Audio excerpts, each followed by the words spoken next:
Réfléchissez et devenez riche, la Bible de la loi d'attraction. Même si Réfléchissez et devenez riche, les lois du succès n'est pas à proprement parler un livre sur la loi d'attraction, ce concept y occupe tout de même une place importante. Pour rappel, la loi d'attraction est une loi universelle selon laquelle nous pouvons attirer ce que nous désirons grâce à la puissance de l'énergie que dégagent nos pensées. Si vous êtes un adepte convaincu, cet ouvrage vous séduira sans aucun doute. Dans le cas contraire, vous aurez l'occasion de découvrir ce concept sous un nouveau jour qui vous fera peut-être changer d'avis. Le résumé du livre que nous vous proposons reprend les principales idées de chaque chapitre afin de les rendre les plus accessibles possibles. Qui est Napoleon Hill, l'auteur de Réfléchissez et devenez riche ? Napoleon Hill est un écrivain américain natif de Virginie. Il commence à écrire à seulement 13 ans pour le compte d'un journal local. Sa plume est remarquée par le chef du Bob Taylor's Magazine. Il est embauché pour rédiger le portrait des hommes les plus riches et les plus influents de l'époque. C'est dans ce contexte qu'il rencontre son premier mentor, le millionnaire Andrew Carnegie.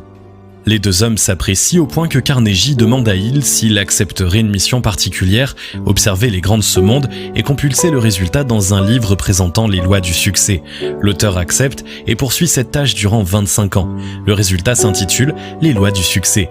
Si le livre trouve son public, son ouvrage le plus vendu reste Réfléchissez et devenez riche. Napoleon Hill en écrit 8 autres avant de mourir en 1970, 4 d'entre eux sont publiés à titre posthume. Réfléchissez et devenez riche, les lois du succès, résumé du livre. Pour vous donner envie de lire ce livre pour devenir riche, absolument incontournable, découvrez maintenant le résumé du livre qui comporte 15 chapitres. Chapitre 1, Introduction. En introduction de Réfléchissez et devenez riche, Napoleon Hill nous raconte le processus de création du livre. Pour voir s'il existe des similitudes entre les millionnaires, il s'est entretenu avec 500 hommes riches et influents. Il déduit de cette étude qu'il est possible de devenir riche en connaissant un seul et unique secret. Il ne le nomme jamais mais déclare que chaque ligne de son ouvrage le dévoile à qui se donne la peine de réfléchir. Au fil de la lecture, on comprendra que le fameux secret dont il est question est la loi d'attraction. Napoleon Hill propose une méthode en 13 étapes pour réfléchir et devenir riche. Chapitre 2, le désir. Dans ce second chapitre de Réfléchissez et devenez riche, Napoleon Hill entre dans le vif du sujet avec la première étape, le désir. Il déclare qu'un désir solidement ancré est le préalable de toute réussite. Pour devenir riche, il faut être déterminé à réussir et ne pas se laisser décourager par l'échec, car il précède toujours le succès. L'auteur cite en exemple l'histoire de plusieurs hommes célèbres, ou pas, devenus millionnaires grâce à leur détermination sans faille. Pour Hill, seul le désir peut rendre possible l'impossible. L'auteur propose sa méthode pour transformer le désir de richesse en argent. Fixer la somme exacte d'argent souhaitée, déterminer ce que l'on a l'intention de donner en échange de cette somme, déterminer la date exacte à laquelle on souhaite avoir obtenu l'argent, définir un plan précis pour réussir et passer à l'action le jour même, rédiger sur papier une déclaration d'intention qui reprend les éléments précédents, et relire à haute voix la déclaration matin et soir en éprouvant les mêmes émotions que si l'objectif était déjà atteint. Chapitre 3, la foi. La seconde étape vers la richesse, d'après Napoleon Hill, c'est la foi. Il la définit comme le fait d'ancrer des pensées en accord avec notre désir dans le subconscient en répétant des affirmations positives. L'auteur explique que la répétition de n'importe quelle pensée finit avec le temps par imprégner le subconscient au point de la transformer en certitude absolue. Celui qui veut devenir millionnaire doit donc se répéter « Je veux gagner 1 million » le plus souvent possible en y mettant toute sa conviction. Napoleon Hill recommande à chacun d'écrire son but principal sur une feuille. Ensuite, il faut le dire à voix haute tout au long de la journée. Chaque moment où nous sommes seuls doit être une occasion de répéter notre objectif. En agissant de la sorte, cette pensée sera solidement ancrée dans notre subconscient, ce qui est indispensable pour qu'elle se réalise. Chapitre 4, l'autosuggestion. Dans ce 4e chapitre de Réfléchissez et devenez riche, les lois du succès, il approfondit la question du subconscient en abordant l'autosuggestion. L'autosuggestion, c'est l'art de se convaincre soi-même de quelque chose. L'auteur définit cette pratique comme une gymnastique indispensable pour éviter que les pensées négatives et les croyances limitantes envahissent notre subconscient. Il invite donc chacun à compléter la répétition de son objectif par des exercices de visualisation. Il est essentiel de s'imprégner à chaque fois des émotions de la réussite, de ressentir ce moment où le désir devient réalité avant même que cela ne se produise. Il pense que c'est en influençant son subconscient que l'être humain peut devenir le maître de son destin. Chapitre 5, les connaissances spécialisées. Dans ce 5e chapitre, Napoleon Hill révèle que posséder des connaissances spécialisées est indispensable pour devenir riche. Pour gagner beaucoup d'argent, il faut offrir aux autres quelque chose, un bien ou un service à forte valeur ajoutée. Cela n'est possible qu'avec un savoir pointu dans le domaine que l'on veut exploiter. L'auteur recommande de délaisser la culture générale, qui n'a que peu d'intérêt pour gagner de l'argent et de se former dans un domaine précis. Quel que soit l'âge, il est toujours possible et même recommandé d'apprendre sans cesse pour faire fortune. Chapitre 6, l'imagination. Ici, l'auteur de Réfléchissez et devenez riche fait l'éloge de la créativité. Il explique qu'elle est indispensable pour atteindre la fortune. Gagner beaucoup d'argent implique de pouvoir répondre rapidement à une demande que partagent beaucoup de gens et qui répond à un besoin qu'il juge très important. Pour y parvenir, il recommande de faire preuve de créativité et d'imagination pour élaborer un plan précis.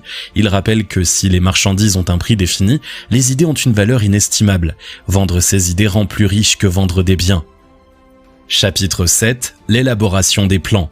Pour Napoleon Hill, un plan représente la cristallisation du désir en action.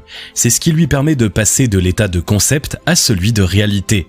Pour établir un plan d'action vers la richesse, il suggère de procéder de la sorte. Rassembler autour d'une table toutes les personnes dont nous avons besoin, décider et expliquer clairement quels bénéfices les membres de l'équipe recevront en échange de leur participation, organiser des réunions bi-hebdomadaires jusqu'à ce que le plan soit terminé, avoir des relations harmonieuses avec chaque membre de l'équipe. L'auteur nous invite à ne pas craindre l'échec. Il nous rappelle que c'est un préalable indispensable au succès. Pour faire fortune, il faut tirer les leçons de ses erreurs et ne jamais rien lâcher. Il recommande aussi de développer son leadership. Les millionnaires ne sont pas des suiveurs. Pour Napoleon Hill, un leader doit être courageux en toutes circonstances, avoir une grande maîtrise de lui-même, avoir le sens de la justice, prendre des décisions fermes, avoir des plans précis, en faire plus que les autres, être agréable, faire preuve de sympathie et d'empathie, maîtriser chaque détail, assumer la responsabilité de ses actes et savoir coopérer. En revanche, ces 10 comportements tuent totalement le leadership et sont à proscrire. Négliger les détails, manquer d'humilité, vouloir beaucoup d'argent sans faire d'efforts, avoir peur du savoir de ses subordonnés, manquer d'imagination, être égoïste, manquer de tempérance, être déloyal, abuser de son autorité, faire de son titre un marqueur de supériorité. Pour finir, Napoleon Hill liste les 30 principales causes de l'échec selon lui.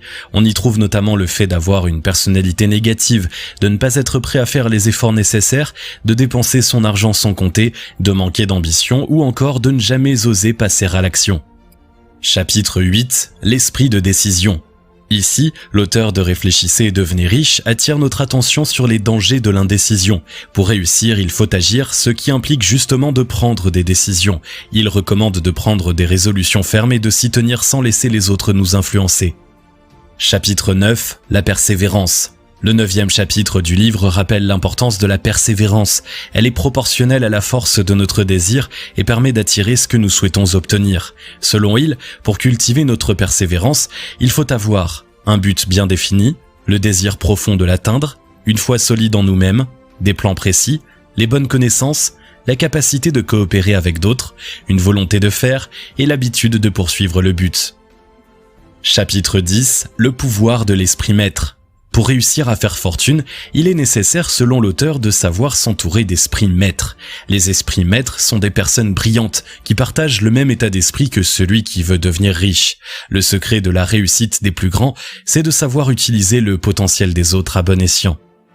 Chapitre 11, le mystère de la transmutation sexuelle. Dans ce chapitre particulier, l'auteur aborde un thème très peu traité dans les méthodes pour devenir riche, celui de l'énergie sexuelle. Nous sommes des êtres profondément sexués. C'est un aspect de notre nature indispensable à prendre en compte selon l'auteur. Le désir sexuel est l'un des plus puissants désirs qui soit. Apprendre à canaliser cette énergie pour la transformer en énergie créatrice est une voie royale vers le succès et la fortune. Il désigne l'amour et le désir comme les deux forces capables de galvaniser une personne. Grâce à eux, il est possible de se dépasser à des niveaux inégalés si l'on arrive à transmuter cette énergie pour ne plus en subir les externalités négatives. Chapitre 12, l'esprit subconscient. Dans ce chapitre, l'auteur de Réfléchissez et devenez riche fait un point sur le fonctionnement et l'importance de notre subconscient. Il le définit comme une partie de l'esprit qui a la capacité d'enregistrer nos pensées pour les transformer en réalité physique. Il recommande donc de l'imprégner de notre plan pour atteindre la richesse. L'auteur liste 6 émotions positives qui doivent servir de nourriture au subconscient. La sexualité, l'amour, la tendresse, le désir, la foi, l'enthousiasme et l'espoir. Il liste également 6 émotions négatives dont nous devrions nous garder. La peur, la vengeance, la colère, la jalousie, l'avarice et la superstition. Chapitre 13, le cerveau humain. Le fonctionnement du cerveau humain décrit dans ce 13e chapitre de Réfléchissez et devenez riche est semblable à celui de la loi d'attraction, même si le terme n'est pas utilisé. Plus nous chargerons nos pensées en énergie, plus leur pouvoir vibratoire est élevé. En réponse, une énergie semblable nous revient. Nous pouvons donc attirer la richesse et la réussite avec les pensées adéquates. Chapitre 14, le 6e sens. Pour Napoléon Hill, le 6e sens est une part d'imagination créatrice qui a inspiré les plus grands. Ce n'est pas quelque chose que l'on peut totalement maîtriser. Cependant, on peut nourrir cette part créatrice en appliquant les principes décrits dans les chapitres précédents du livre. L'auteur cite une liste de personnalités qui ont accompli des choses hors du commun en étant guidées par leur 6e sens. Chapitre 15, vaincre les 6 fantômes de la peur. Pour conclure Réfléchissez et devenez riche, les lois du succès, l'auteur du livre nous invite à vaincre ce qu'il nomme les 6 fantômes de la peur. Il définit les 6 formes de la peur comme ceci: la peur de la pauvreté, la peur de perdre son amour, la peur d'être critiqué, la peur de la maladie, la peur de vieillir et la peur de la mort. Toutes ces peurs ont en commun le fait qu'elles nous empêchent d'agir et fragilisent notre désir. Pour les canaliser, il faut éviter les personnes négatives et nourrir son subconscient de pensées positives. Il est indispensable de ne pas se laisser gouverner par ces angoisses et de passer à l'action quoi qu'il arrive. Réfléchissez et devenez riche, les lois du succès fait sans doute partie des ouvrages sur comment devenir riche les plus vendus au monde. Le résumé du livre semblera familier à tous ceux qui sont déjà adeptes du concept de la loi d'attraction pour réussir et faire fortune. Même si certains propos portent la marque de l'époque de l'auteur, l'ouvrage contient de précieux conseils, une belle initiation à croire en nos rêves et à agir avec détermination pour les réaliser. Si vous avez aimé cette vidéo, merci de liker, partager, commenter et surtout vous abonner à la chaîne.